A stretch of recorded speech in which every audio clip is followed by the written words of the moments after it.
Les mémoires akashiques, ça devient de plus en plus populaire parce que les gens sont à la recherche de connaissances, de connaissances. C'est ça. Avant, toutes ces choses-là, c'était dans des phénomènes qui étaient mystiques, qui étaient reliés avec les, les, les maîtres spirituels, les chamans et tout ça. Puis de plus en plus, plus qu'on évolue, plus que les gens sont portés à vouloir s'introspecter puis à ouvrir ces portes-là de ces connaissances universelles. Parce que les mémoires akashiques nous permettent d'accéder à un emplacement où on reçoit des informations et des connaissances qui auparavant étaient, étaient consacrées seulement aux initiés, tu sais. Alors, c'est ça, depuis 2020, il y a beaucoup de changements énergétiques, de changements spirituels, on dirait. On est porté à vouloir grandir spirituellement et, euh, et s'informer. C'est ça. Alors, c'est ça, c'est comme si c'est le voile de l'oubli, le voile de l'ignorance qui s'effondre, puis on veut connaître, on veut savoir, on est à l'écoute de notre conscience, puis on a le goût d'apprendre, on a le goût de savoir. Puis les mémoires karmiques, les mémoires akashiques permettent d'accéder à ces connaissances-là. Tu sais. Je vais vous en parler un peu plus. Mais c'est dur pour moi de mettre des mots sur des choses qui sont énergétiques. Parce que chaque personne avec qui je fais des lectures akashiques, c'est des choses magnifiques qui se produisent. Puis c'est dur à expliquer euh, psychologiquement. Parce que c'est des choses qui sont vibratoires, qui se vivent. C'est des expériences magnifiques qu'on vit au cours de ces expériences-là, de ces lectures-là.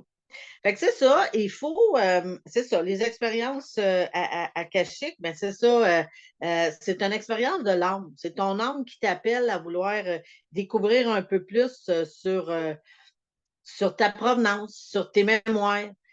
Parce que de plus en plus, on veut avancer, on veut les thérapies, on dirait que c'est plus assez. C'est comme si on a besoin d'approfondir puis de retourner directement aux sources.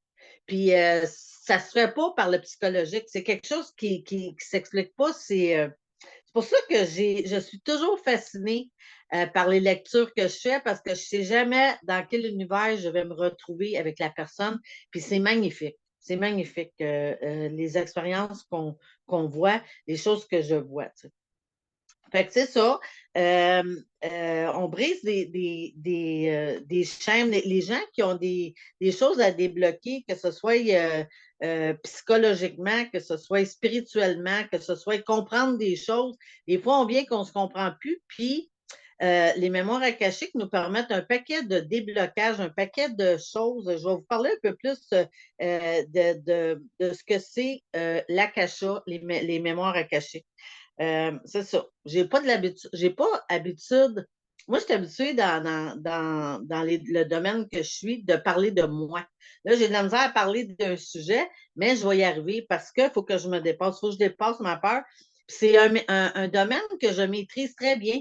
Je- sur place, en travaillant, en pratiquant euh, la, l'hypnose, je suis vraiment sur mon X. Moi, avec 2020, m'a permis de faire une transition professionnelle où j'ai découvert mon X et je suis vraiment dans mon X. Puis là, c'est d'approfondir mon X. Ce qui est plus dur pour moi, c'est de faire la publicité puis de m'ouvrir sur les réseaux, de faire la publicité, d'essayer de me faire connaître, mais je vais y arriver parce que j'ai de la persévérance. Tu sais. Fait que c'est ça, les mémoires akashiques, ils appellent ça l'akasha.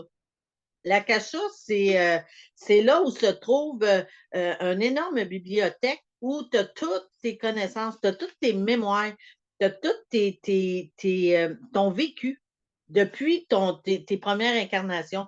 C'est là que se trouvent toutes les mémoires universelles, que ce soit les mémoires des plantes, les mémoires des fois, là, c'est impressionnant qu'est-ce qu'on voit quand on va là.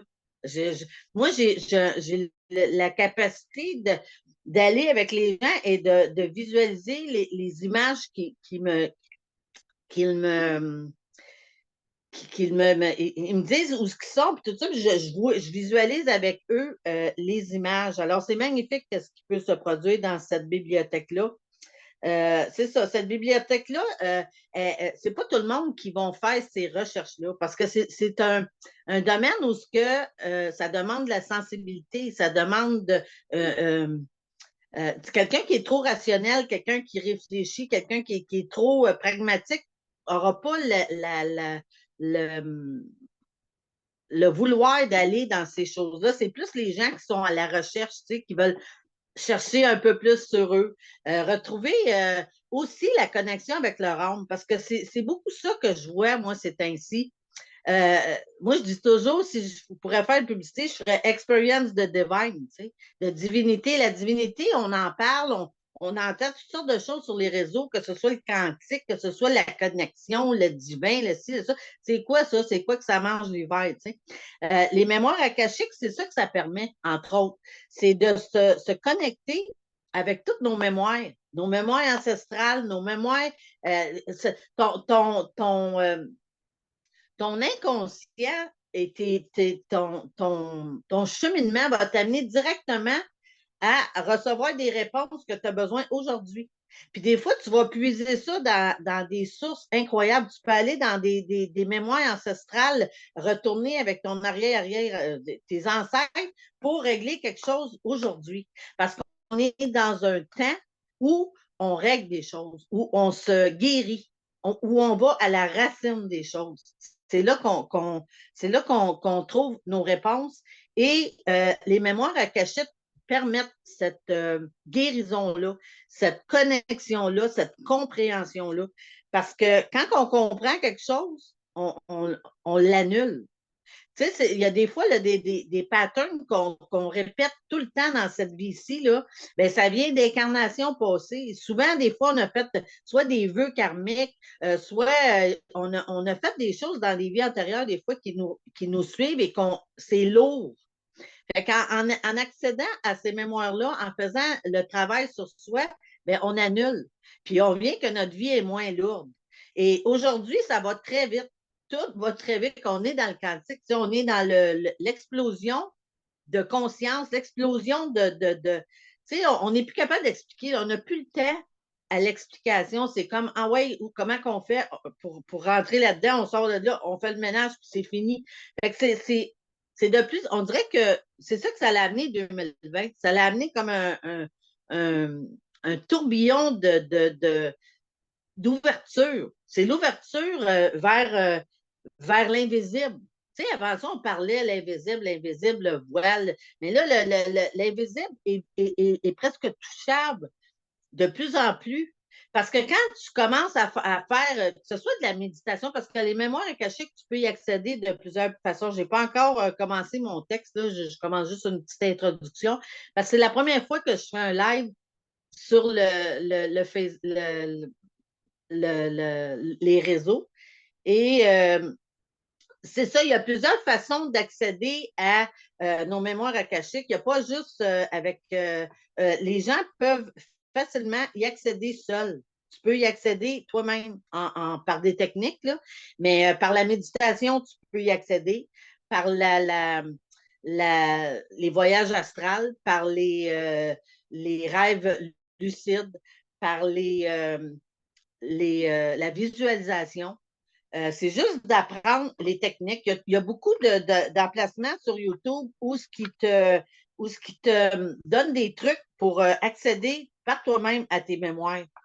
Puis c'est ça, un coup que tu as commencé à faire ça, ou pour les premières fois, ben, tu peux accéder avec quelqu'un, avec l'aide de quelqu'un, comment accéder à tes mémoires akashiques, puis après ça, ben, tu peux y aller tout seul. Tu sais. Alors, c'est ça, les rêves akashiques, la visualisation, puis il y en a qui font ça avec des cartes, là. Mais c'est ça. Moi, la façon que je pratique avec les gens, c'est par l'hypnose. Parce que moi, je ne prêche que par l'hypnose. J'adore l'hypnose. L'hypnose, moi je suis diplômée de l'école de Dolores Cannon. J'ai un level 2. Mais je m'intéresse aux mémoires akashiques parce que c'est comme un besoin. Je ressens ça, moi, que oui, c'est parce que la méthode de Dolores Cannon, ça prend beaucoup de temps, ça prend 6 heures. On s'assoit. C'est une méthode qui est plus longue. Tandis que la mémoire akashique, ça prend peut-être. La séance, ça dure à peu près 1 heure. Il y a une introduction, on se parle un peu, tu poses des questions. Les questions que les gens doivent poser à ces livres-là, à leur mémoire akashique, c'est des questions ouvertes. Fait que c'est des choses, ça peut être sur des comportements, sur des relations, sur des situations, sur des gens qui ont passé dans ta vie. Tu te poses des questions, puis tu te dis, j'aimerais ça avoir cette réponse-là. Tu sais. Avoir cette réponse-là, ça me mettrait ça m'apaiserait. Fait que, on pose des questions. Si c'est des questions ouvertes, tu as facilement tes réponses. C'est ça. Fait que les mémoires akashiques, c'est un immense, c'est tellement vaste, là. Tu peux aller 2 fois en ligne dans les mémoires akashiques puis aller à 2 dimensions différentes. C'est comme si c'est ton champ éthérique. Tu vas dans tes mémoires. L'âme d'un humain, c'est nos mémoires. Fait que c'est comme si tu retournes dans tes mémoires, dans la bibliothèque de tes mémoires, où tu peux aller chercher des choses précises. Puis ça peut être juste une lecture comme ça. Je veux juste savoir des choses sur moi. Fait que, avant, il y avait la voyance, puis là, tu vas dans tes mémoires à toi. Fait que là, c'est comme tu as des réponses que tu dis, aïe, j'avais besoin de savoir ça parce que professionnellement, je me pose des questions. Des situations dans ta vie que tu dis, il faut que je dépasse ça. C'est pas évident de dépasser des choses, mais ça se fait. Alors, c'est ça. Euh, oui, c'est ça. Fait que là, comment ça se passe une session? Ben, c'est ça. Il y a une prière d'introduction. Il y a un genre de prière qu'on fait avant d'entrer dans la bibliothèque. Rarement, les gens n'ont pas accès. Les gens, il y a quelques fois, ça arrive que les gens, mais la plupart du monde ont accès à cette bibliothèque-là. Fait que c'est ça, on entre dans cette bibliothèque-là, on a le consentement, puis on est souvent guidé. Ça dépend de tes croyances. Si tu crois aux anges, si tu crois aux archanges, il y a des guides. On est entouré de gens qui nous protègent et qui nous guident et qui font attention à nous autres. Ça se peut qu'on les voit. Les gens les voient quand ils s'en vont là-bas. La plupart du temps, il y a un gardien. Il y a le gardien des mémoires akashiques qui amène les gens vers l'espace où ils vont trouver leur livre. Chacun a leur livre, chacun a leur mémoire dans le livre. C'est magnifique qu'est-ce qui se produit dans ces moments-là. Alors, c'est ça, ils rouvrent le registre des mémoires, ils posent leurs questions, puis souvent, ça arrive par des c'est nos sens. Des fois, c'est nos sens. Des fois, c'est des mots. Des fois, c'est des objets. Des fois, c'est des phrases. Puis des fois, c'est des choses que juste toi qui sais, tu sais. Des choses que, comme, t'en quand tu étais petite, tu avais pris une tasse, mais cette tasse-là, là, tu dis, ah ouais, tu sais, c'est comme, c'est impressionnant les messages que les gens peuvent recevoir dans les mémoires akashiques, tu sais. C'est ça. C'est ça, il y a des. C'est ça, comme je disais. Puis après ça, ben, on fait la fermeture, puis on revient. Fait que c'est ça. Les mémoires akashiques, c'est un peu ça. On y va. On y va.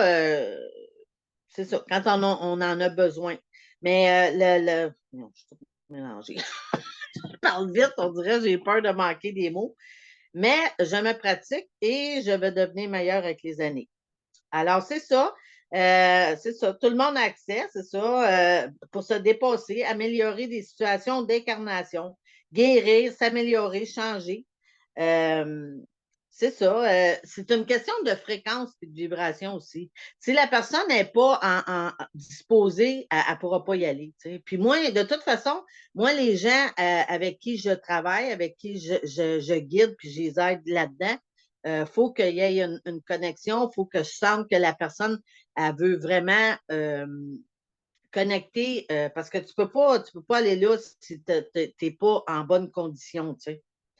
C'est ça. Fait que c'est ça, l'hypnose, c'est une des façons, mais comme je disais tout à l'heure, il y a plusieurs autres façons d'y aller. Puis c'est ça, ça te permet d'examiner ta vie présente, ta vie passée, puis ça te permet des fois de changer des choses du futur. Ça se peut que tu y ailles dans le futur, mais moi j'aime mieux rester pour aujourd'hui, puis essayer de changer le aujourd'hui en réglant le passé pour un meilleur futur. C'est ça. Alors, c'est ça, les problèmes, on regarde les problèmes, on regarde les opportunités de dépasser ces problèmes-là. Fait que c'est ça. Et puis, c'est ça, dans la spiritualité et dans le développement personnel, il y a des gens qui sont passifs, puis il y a des gens qui sont actifs. Il y a des gens qui veulent, qui veulent, qui veulent, puis il y en a d'autres qui sont comme, ils regardent la parade passer, tu sais. Il faut qu'on accepte le choix d'âme des autres personnes. Puis des fois, c'est pas facile parce qu'on aime les gens, on voudrait qu'ils avancent, qu'ils évoluent, mais chaque personne a son niveau de conscience. Chaque personne a ses expériences à vivre. Puis il faut qu'on accepte les gens au niveau où ce qu'ils sont. Puis ça, c'est pas facile. Ça, c'est du détachement émotif là, haut niveau. Là. Tu sais, on parlait avant de dépendance affective, mais là, on est rendu au détachement plus qu'affectif. Là. Tu te détaches complètement de la croissance que tu penses que l'autre devrait avoir. Tu sais. Puis la première personne que tu peux aider le plus, là, ben, c'est toi-même. Un coup que tu es capable de t'aider, ben après ça, tu peux aider les autres. Tu sais. Fait que moi, je suis toujours en action, je suis toujours dans vouloir en savoir plus, vouloir en faire plus. Je pratique avec des gens pratiquent avec moi, puis j'évolue, puis j'aime tellement ça, là, je suis une passionnée. C'est magnifique qu'est-ce qu'on découvre, puis la vitesse à laquelle on évolue, quand on commence à débloquer des choses, c'est comme si, bonjour Marilyn, Marilyn a fait une lecture avec moi la semaine dernière et elle a adoré. Marilyn, je suis très contente que tu sois ici aujourd'hui. Et puis, c'est ça, Marilyn, j'aurais aimé que tu vas nous partager éventuellement ta petite expérience. Mario disait, on va faire un petit, un petit audio de ton expérience que tu as vécue avec moi. Marilyn a gagné une session avec moi la semaine dernière et je lui ai fait. Puis elle me cité que ça faisait 30 ans qu'elle cherchait au niveau des thérapies comment euh, passer à un level supérieur dans des choses de sa vie. Puis avec un petit 20 minutes d'hypnose, ben elle a complètement euh, euh, compris. Puis elle a arrêté d'être la victime, le, voyons, l'acteur. Puis là, elle se positionne en spectateur. On regarde ce qui se passe. On se détache émotivement de toutes les émotions qui nous entourent. Puis on revient vers soi, puis on se pense. On pense nos bobos, puis on n'a plus besoin d'être dans les émotions qu'on a vécues et qui ne nous appartiennent pas souvent. Tu sais. Alors, c'est ça. Fait que c'est ça. L'expérience des mémoires akashiques, moi, je connais, je pratique depuis plusieurs années l'hypnose. J'ai fait de l'hypnose moi-même pendant des années sur l'enfant intérieur. J'ai pratiqué sur l'enfant intérieur. Après ça, j'ai fait Dolores Cannon avec les vies antérieures. Mais les mémoires akashiques, c'est vraiment concis. On s'en va directement. Puis ça nous ouvre tellement de champs de conscience que c'est incroyable et c'est magnifique qu'est-ce qu'on en retire. Alors, c'est ça, c'est un peu ça qu'est-ce que je voulais vous partager. Ça peut annuler un paquet de choses, des choses qu'on a vécues dans des vies antérieures. Moi, j'ai vu des gens là, qui avaient fait des vœux dans des vies antérieures, puis qui ont annulé. Bang, on annule ça, ces vœux-là, ça fait plus partie de notre bagage émotif de cette vie ici. Fait qu'on vient qu'on nettoie plein de plans, puis on devient plus clair avec nous, tu sais. Puis on a moins d'émotions, on a moins de bagages émotifs, Puis, fait que c'est ça. C'est un peu ça que je voulais vous partager aujourd'hui. Et c'est ça, je vous invite à me suivre sur ma chaîne YouTube où je fais beaucoup de vidéos un petit peu sur les blessures de l'âme, sur l'hypnose un peu, mais un peu pour aider les gens à s'identifier pour éventuellement avancer. Parce qu'on est dans l'ère où tout avance très vite. Puis c'est comme le dernier embarquement, là. Si tu n'embarques pas, tu vas passer à côté. Tu sais, c'est un peu ça que j'avais à dire. Et je vous remercie d'être venu à ce live-là. Je me pratique et je vais devenir meilleure. Alors, merci pour votre écoute et au plaisir de vous revoir. Bonne journée.